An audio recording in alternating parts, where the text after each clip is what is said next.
Salut à tous, c'est Anastrophe, et aujourd'hui on se retrouve pour le résumé des 6 heures d'Austin, qui constitue la 6e manche du championnat du monde d'endurance, le WEC, qui se déroulait cette fois-ci sur le circuit of the Americas, donc le COTA, d'Austin au Texas. Sur la grille de départ, on retrouve une pole position pour la Porsche numéro 1, donc c'est une première ligne 100% Porsche, puisque la numéro 2 lui emboîte le pas. En seconde ligne, on retrouve les deux Toyota, la numéro 8 devant la numéro 7. On remarquera durant ces qualifications que Porsche avait une nette avance chronométrique par rapport au Toyota. La pole position en LMP2 revient à l'Alpine numéro 36, en GT Pro c'est la Ferrari numéro 71 qui s'élancera en tête, tandis qu'en GT Amateur c'est Aston Martin avec la numéro 98 qui est en pole. Lors du départ, on assiste à une belle bataille entre Porsche et Toyota puisque les 4 voitures des deux marques restent groupées. Et donc la Porsche numéro 2 est dépassée par les deux Toyota.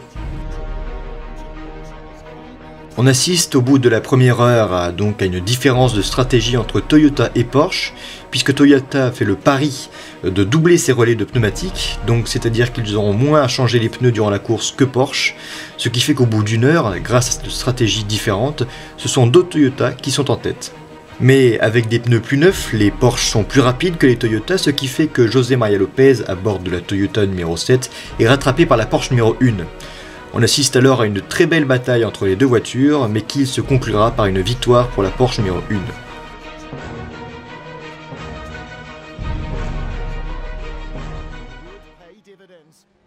À la mi-course, 2 sorties de piste consécutives de Mike Wainwright en Porsche 911 RSR provoquent une safety car pour pouvoir remettre en état les barrières de sécurité. Donc toutes les voitures sont regroupées derrière la voiture de sécurité et la bataille est relancée lors du départ. En GT Pro, une très belle relance de Kevin Estre en Porsche 911 RSR officiel numéro 92 lui permet d'occuper momentanément la tête puisqu'il dépasse les deux Ferrari avant d'être dépassé à nouveau par la Ferrari numéro 51.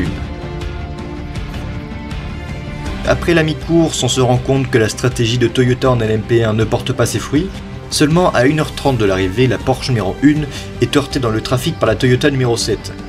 La Porsche numéro 1 doit donc faire un arrêt plus long au stand et permet à la Porsche numéro 2 de lui revenir dans ses échappements. Mais ce sera une victoire pour la numéro 2 puisque Porsche aura fait passer des consignes d'équipe pour privilégier la voiture qui mène au championnat. En LMP2, c'est une très belle victoire pour Alpine, après une course sans erreur, mais malgré quelques frayeurs en fin de course, parce qu'il aura fallu changer un capot arrière, ça aura fait perdre du temps, mais l'avance était assez suffisante pour lui permettre de maintenir en tête. En GT Pro, c'est une victoire pour la Ferrari numéro 51, qui se sera battue contre Porsche, et qui aura notamment eu peur, puisqu'il y a eu une crevaison en fin de course, et elle sera ressortie juste devant la Porsche, et lui aura permis quand même de gagner.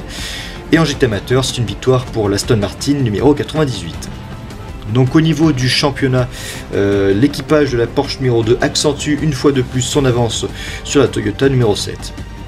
Voilà, donc c'est fini pour cette vidéo, j'espère qu'elle vous a plu. Si c'est le cas, vous pouvez laisser un pouce bleu et même vous abonner. C'était Anastrophe, ciao.